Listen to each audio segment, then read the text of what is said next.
Hay un problema acuciante a nuestro juicio en la sociedad en que vivimos, que es la altísima tasa de divorcialidad. Por lo tanto, hay muchos padres que crían a sus hijos desde la separación. Por eso quisimos tratar este tema en el Triángulo de la Confianza y para ello invitamos a la doctora Yamila González Ferrer, jurista, a la doctora también Joanca Rodney Rodríguez, pedagoga y directora del Centro de Estudios Educacionales de la Universidad de las Ciencias Pedagógicas Enrique José Barona, y a la máster en ciencias psicóloga Marta Valeria Pérez. Con estas tres damas vamos a intentar dialogar hoy en el Triángulo sobre padres que crían a sus hijos desde la separación.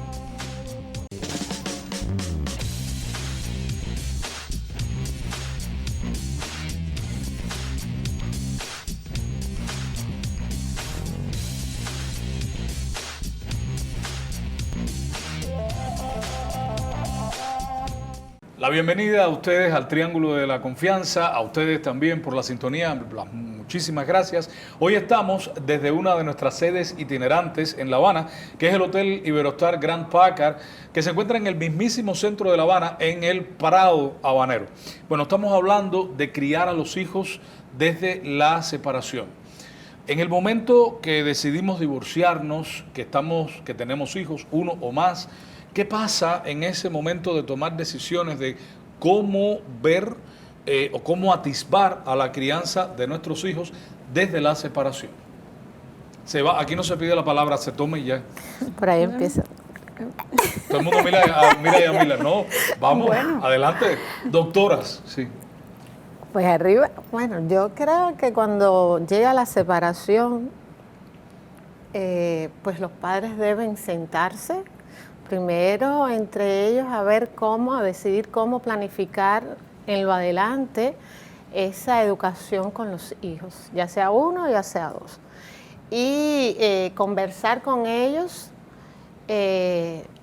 decirle la situación que hay sin caer en los detalles más íntimos ni tampoco degradar al uno ni al otro, pero sí a partir de ahí con la mayor claridad, la mayor sinceridad, pues trazar ese nuevo proyecto de vida que va a traer en algún momento también la ampliación de la familia, ¿no?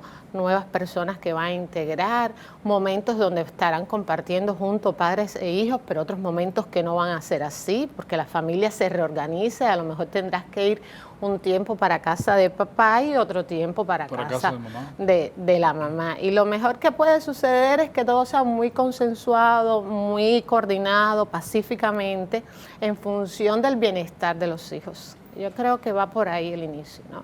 ¿Cómo lo ven ustedes? Bueno, lo que ocurre es que muchas veces cuando el divorcio irrumpe en la familia no hay proyecto educativo, incluso estando incluso estando los padres en unión, ¿no?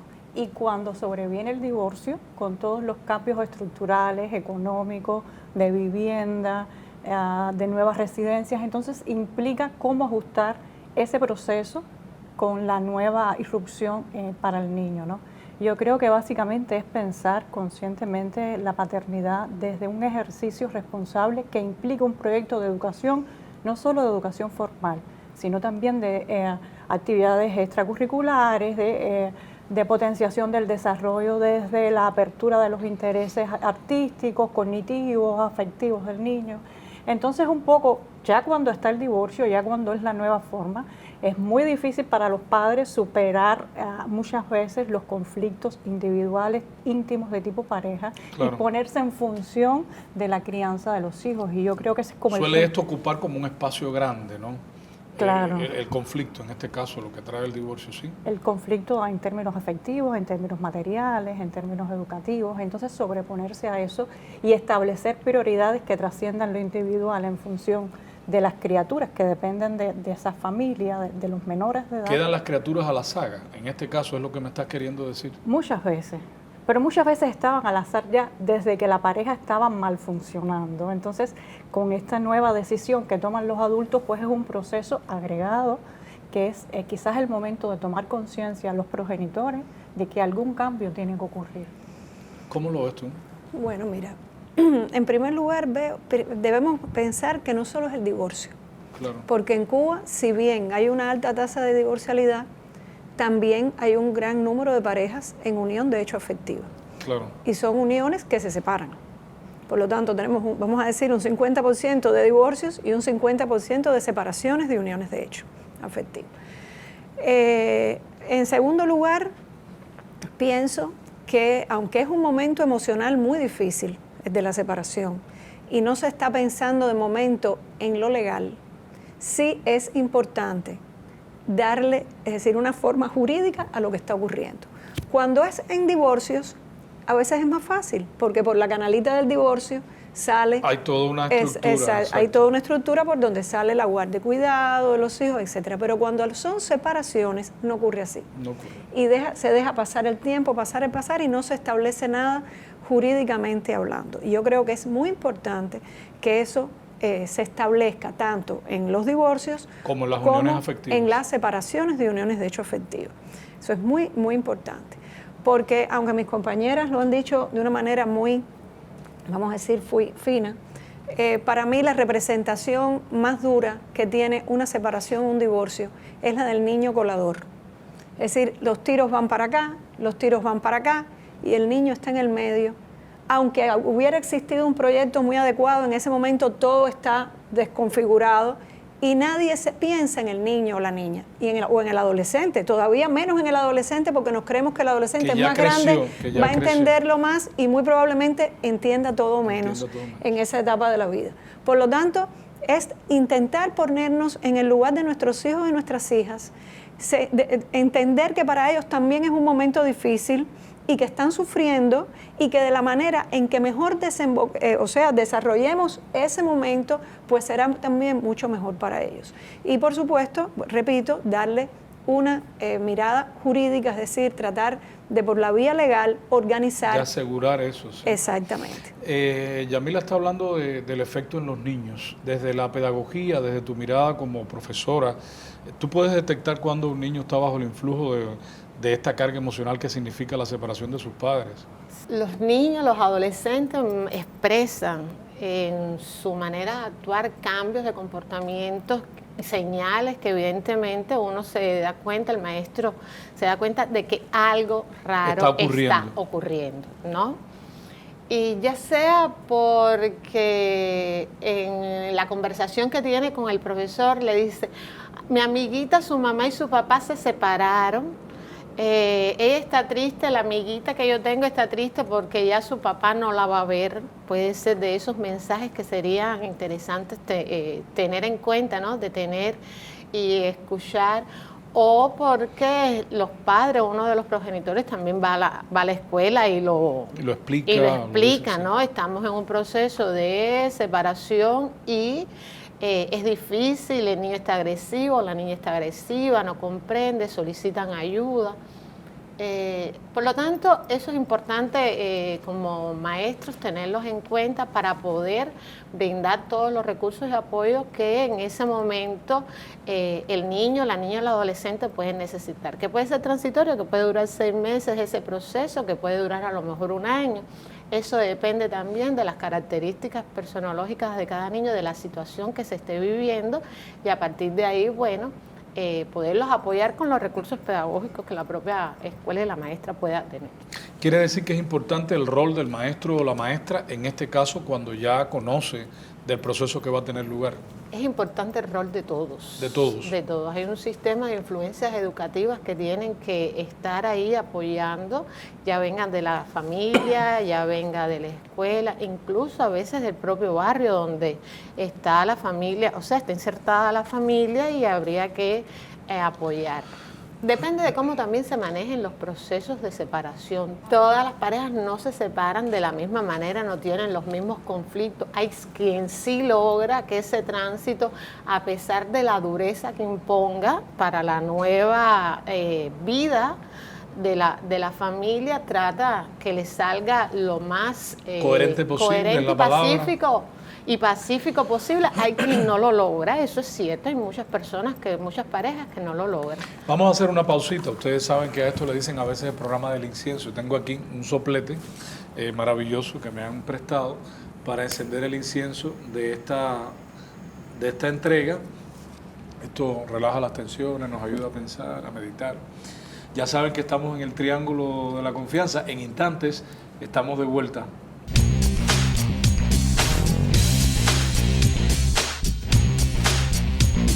Y seguimos hablando hoy en el Triángulo de la Confianza sobre cómo criar a los hijos desde la separación. La psicología, Marta, ¿cómo mira este fenómeno, digamos, a punto de partida de que también, como decía Joanka, es otra de las áreas donde las personas pueden acudir por ayuda? A ver, primero mencionar que estamos tratando un problema muy complejo, multicausado, y estamos viendo como quizás los elementos más visibles, más superficiales, que no dejan de ser importantes, ¿no? Pero la literatura describe, y en la clínica lo vemos, indicadores de ansiedad, bajo desempeño académico, desestructuración del comportamiento en los niños cuando están inmersos en situaciones de divorcio. Pero lo interesante de este fenómeno es que depende de muchos aspectos. A ver, primero, las separaciones pueden ser temporales, pueden ser definitivas. Segundo, depende de la edad también. Se habla que lo ideal supuestamente es a partir de los 3 años, entre los 3 y los 6 o 8 años, porque después se complejiza con la adolescencia. Perdón, entre 3 y 6 años es como... que pudiera suceder un divorcio. No, cuando el niño quizás tiene un menor sufrimiento ante la situación de divorcio. Más chiquito es muy complicado, el niño no puede hablar, el niño no puede expresarse emocionalmente. Y bueno, ya Yamila lo había notado antes, que a lo mejor el adolescente lo sufre más. El adolescente lo sufre diferente, y a lo que quería llegar era que muchas veces depende sobre todo del manejo que den los adultos de la situación. Muchas veces vemos en consulta padres muy acongojados, muy trastornados, y los niños con una asimilación, no quiero decir que feliz, pero sí más clara, más directa y más precisa de la situación de divorcio, donde los niños lo asumen con cierta naturalidad. Pero la familia, los adultos generalmente complejizan mucho procesos que son naturales, y que quiero decir que en definitiva son procesos de llegar a acuerdos sobre cómo, dos cosas. Lo primero es que el niño aprende en relación.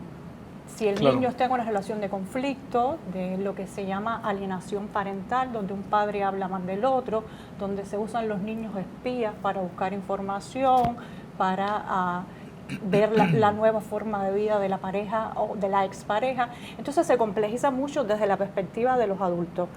Pero los niños con un buen acompañamiento pueden vivir un proceso que diríamos natural, o al menos adaptado a las nuevas condiciones de vida. ¿Qué pasa cuando es al revés, cuando los padres solemos sostener a toda costa una relación que ya no funciona por cuenta de no solo del qué dirán, sino de que tenemos un hijo o unos hijos y tenemos que criarlos bien? ¿Qué sucede en esos casos? Habíamos hablado de niños coladores, niños espías, como dijiste. Joanka, yo quería que fuera Yamila, pero no, tranquila, no, para nada.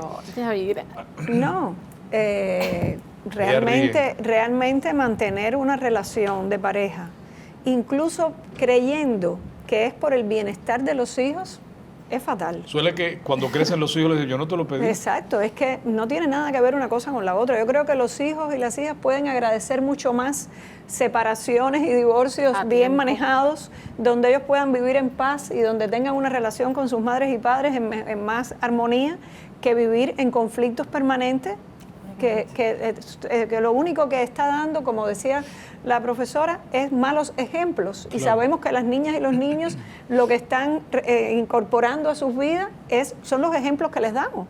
Entonces, si les damos ejemplos de relaciones conflictivas, eso será lo que llevarán a su vida y lo reproducirán como agresores, en el sentido de personas que no saben manejar los conflictos, o como víctimas, personas que soportan para mantener determinados cánones, que en realidad ya no son esos sentido. Tiempos, creo.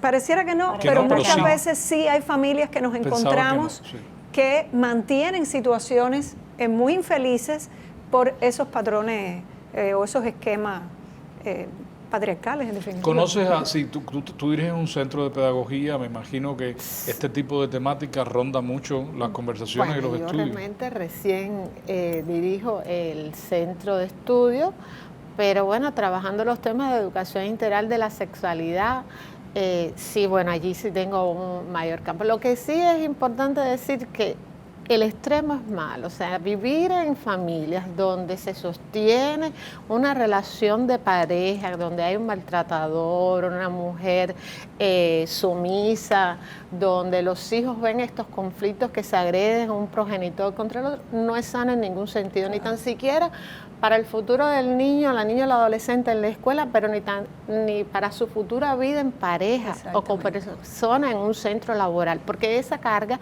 se la va a llevar con ella y ese modelo se va a volver a reproducir o tiene muchas probabilidades de volver a reproducir. Entonces, en ese sentido, ahora mismo nosotros, por ejemplo, en el propio Centro de Estudios estamos abriendo una línea de investigación sobre equidad, género y derecho para el fortalecimiento de la educación integral de la sexualidad, porque los jóvenes llegan con muchas dudas a la universidad. Claro. Y eso es importante tenerlo en cuenta para poder contribuir a su educación en su esfera personal, pero también para que sean trabajadores y trabajadores felices donde quiera que ejerzan con responsabilidad esa labor social. Yo creo que alguien mencionó la felicidad. Hay que apostar por la felicidad a toda costa.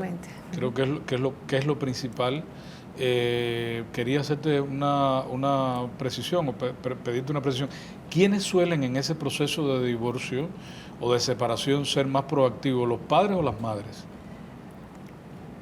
A la hora de criar o a la hora de solicitar el divorcio. A la hora de organizar. Estamos hablando de cómo organizar la vida después del divorcio, cómo organizar esa crianza, esa educación después del divorcio. ¿Quiénes suelen tomar la delantera en esos casos? Bueno, a ver, como tendencia, como la custodia está, no sé si es el término legal, es custodia, está en la madre es la que se tiene que responsabilizar y resolver a diario las situaciones, diríamos, menos abstractas. Quizás lo ideal sería que la persona que se encarga lo esté haciendo, pero que no se fragmente la red de apoyo. Por supuesto, en esta red de apoyo, ambos progenitores tienen un peso esencial.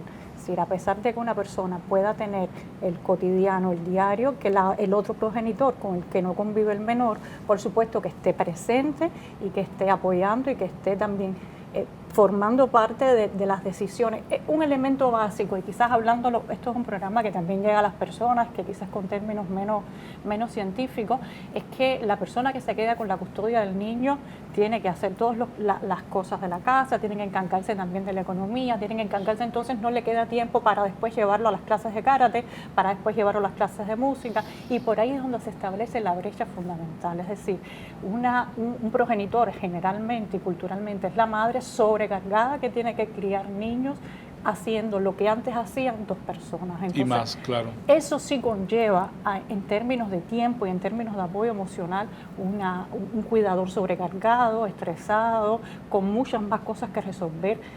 Aunque tenga una nueva pareja, incluso la responsable va a ser la progenitora, en este caso la madre, que está encargada del niño. Y eso sí debilita desde la perspectiva emocional, desde la perspectiva educativa, la crianza de los niños. Yo les propongo hacer una pausita porque quiero que me cuentes cómo esto, a partir de los últimos tiempos y la aprobación del nuevo código de las familias, cómo esto se ha ido corriendo hacia uno u otro lugar. Vamos a hacer una pausita. Gracias a ustedes por sus muy bienvenidas cartas a una de las esquinas más populares de La Habana, que sin duda es la esquina de Mazón y San Miguel, donde está nuestro canal Habana. También sus mensajes a nuestras redes sociales y a esta dirección de correo electrónico que pasa por el borde inferior de sus pantallas. En instantes, con certeza, estamos de vuelta.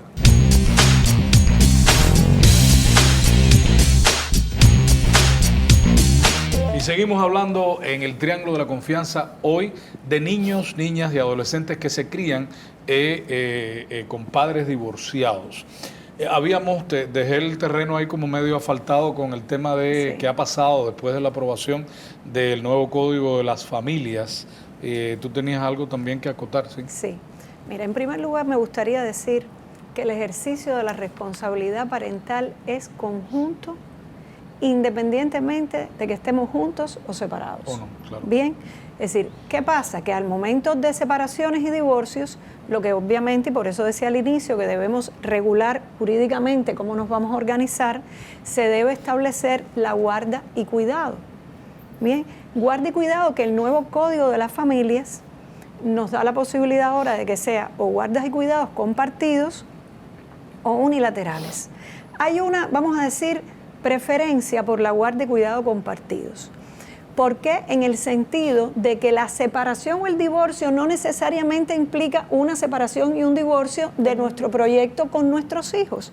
Y tenemos vías para organizarnos, para comunicarnos, para desarrollar ese proyecto de vida de una manera factible. Pero que se prefiera, en ese sentido que estoy explicando, no quiere decir que se acoja en todos los casos, porque cada caso tiene una particularidad. Y el propio Código de las Familias establece cuáles son los principios, los requisitos por los que se debe establecer esa guarda y cuidado compartido, que parte efectivamente de ese derecho a la coparentalidad, pero que en donde también hay que escuchar a los niños, donde también hay que tener en cuenta el nivel de conflictividad que existe entre esas personas. La doctora decía antes de empezar el programa que hay estudios que demuestran que muchas veces la guarda y cuidado compartida es contraproducente. Claro, porque es que no se aplica entre las personas que están en condiciones de hacerlo. Claro. También incluso una guarda y cuidado compartida mal otorgada puede ser una vía para un incremento de las situaciones de violencia contra las mujeres y contra los niños. Es decir, eso hay que tenerlo bien en cuenta a la hora de determinarla. Eso por una parte. Nuestro Código de las Familias también nos está abriendo la posibilidad de los pactos o acuerdos de parentalidad que pueden establecerse de manera, entre la pareja que se separa, únicamente ellos, mira, nos vamos a dividir así, la guarda y cuidado va a ser compartida. Digo además que la guarda compartida puede ser indistinta o alterna. Alterna es cuando los padres establecen periodos, es decir, el niño va a estar una semana contigo, va a estar una semana conmigo, o así. Y la indistinta es cuando indistintamente, como lo mismo lo dice la palabra, nos vamos organizando. Ahora, en esas guardas y cuidados también hay que determinar, también en la unilateral, cómo se va a determinar, por ejemplo, la pensión alimenticia, los tiempos que tienen que tener los niños con cada uno o con otros miembros de la familia, porque muchas veces nos olvidamos de que tenemos abuelas, que tenemos abuelos, que tenemos personas afectivamente cercanas que también que existían antes y que también van a existir ahora y que se requiere para eso de ellos. Y hay una vía que también me gusta llamar la atención sobre eso, porque una cosa es que nos llevemos bien y entre los dos acordemos las cosas, bueno, digo entre los dos o entre los tres, porque no es el programa para eso, pero también tenemos casos de multiparentalidad, donde hay más de dos mamás o de dos papás, es decir, ahí el acuerdo pues tiene más participantes. Y bueno, puede ser de esa vía, pero también puede ser a través de la mediación, porque el código nos abre las posibilidades para que con ayuda de un profesional podamos entonces llegar a esos acuerdos. Tu ejemplo personal, y ahora voy a los estudios de la psicología, según contaste tras bambalinas, es casi perfecto. Bueno, yo... Disculpa, mala mía. Pasamos el triángulo de la confianza entre tú y yo. No, mira, yo ahorita les comentaba, o sea, yo me separé, o nos separamos como pareja, el padre de mi hijo y yo, siendo mi hijo muy pequeño, tenía 3 años, y nosotros tratamos de que el centro de atención fuera nuestro hijo. O sea, yo creo que las parejas se pueden separar y puedan trabajar en función de la educación de los hijos sin entrar en un conflicto para denigrar a uno o al otro porque dejamos de ser pareja. Yo creo que eso sí es posible y que hay muchas familias en Cuba que lo han logrado y otras evidentemente no lo han logrado, pero tenemos que apostar a que todas lo logren. Sobre todo porque cuando traemos a un hijo al mundo, a una hija al mundo, lo que queremos es que sea buena persona, que termine bien la escuela, que sea una gente de bien. Y eso implica educarlos adecuadamente con todos los factores y toda la red de apoyo que se necesita para esa educación. Yamila decía, los abuelos, los tíos, los primos, todos los que forman parte de la familia y que pueden contribuir, aun cuando la pareja esté separada. Entonces, por eso decía, bueno, no es mi caso, pueden haber baches, podemos cometer errores, somos humanos, pero creo que nuestros hijos nos agradecen cuando ven al final el esfuerzo que hicieron los padres para, a pesar de estar separados, que ellos llegaran Claro. a ser personas de bien y que la escuela no fuera un problema y que los padres estuvieran ahí en la competencia de deporte o en cualquier situación que ellos necesitaran. ¿Hacia dónde nos llevan los estudios de psicología recientes? ¿Hacia dónde nos están, qué nos están alertando? El punto es criar juntos estando separados, ¿verdad? Y para criar juntos se necesita mucha comunicación. Muchas veces cuando la pareja se divorcia o si no se pareja, se separan las uniones de ellos, la comunicación está defectuosa. Y hay que hacer todo un ejercicio de madurez y de responsabilidad para sobreponerse a las circunstancias y tener un proyecto educativo de crianza común. Entonces los estudios, no en Cuba, porque en Cuba que yo conozco no se han hecho estudios al respecto porque es muy reciente todo el proceso, sí apuntan que el tema de la custodia compartida en estudios longitudinales está trayendo dificultades por dos motivos fundamentales. Uno, por lo que tiene que ver con la creación de hábitos. El niño para su desarrollo necesita tener hábitos que no sean estrictos, pero sí que tengan cierta coherencia en horarios de dormir, en tipos de comida, en tipos incluso de expresión de afectos. Y eso suele, estando en espacios diferentes, por tiempos similares, suele dificultarse. Y otro tema importante es que muchas veces en estas custodias compartidas los padres depositan los mismos conflictos, los mismos tipos de situaciones que lo hicieran si no tuvieran legalmente establecido. Entonces yo creo que la legalidad es muy importante, es esencial tener pautado determinadas cosas, pero sobre todo que los padres tengan conciencia de la importancia de una educación no conflictiva, conciliada, para los niños. Se me quedan como 3 o 4 temas, pero ya saben, la daga del tiempo. Me gustaría que por favor a esos padres que nos están escuchando y a los que van a hacerlo, por favor un pequeñito consejo desde sus disciplinas. Bueno, desde mi disciplina es que busquen información, que intenten, tener cultura jurídica para enfrentar desde los afectos, pero con enfoque de derechos, este proceso que es complejo, pero que es posible hacerlo muy bien para que nuestros niños y niñas sean felices a pesar de esa separación. Marta. Por indisciplinada voy a decir todo. Lo primero sería ponerse en función del niño y un poco el narcisismo de los propios proyectos individuales, pensarlo, claro, tener un espacio propio, pero en función de los hijos que estoy criando y en segundo lugar las barreras de la comunicación. Las barreras de la comunicación. Joanka. Educar con amor. Educar con amor. Muchísimas gracias a ustedes por su tiempo, gracias a ustedes por la sintonía. Recuerden que nos vemos la próxima semana por este mismo canal y recuerde bien que en La Confianza siempre nacen las buenas preguntas. Hasta entonces.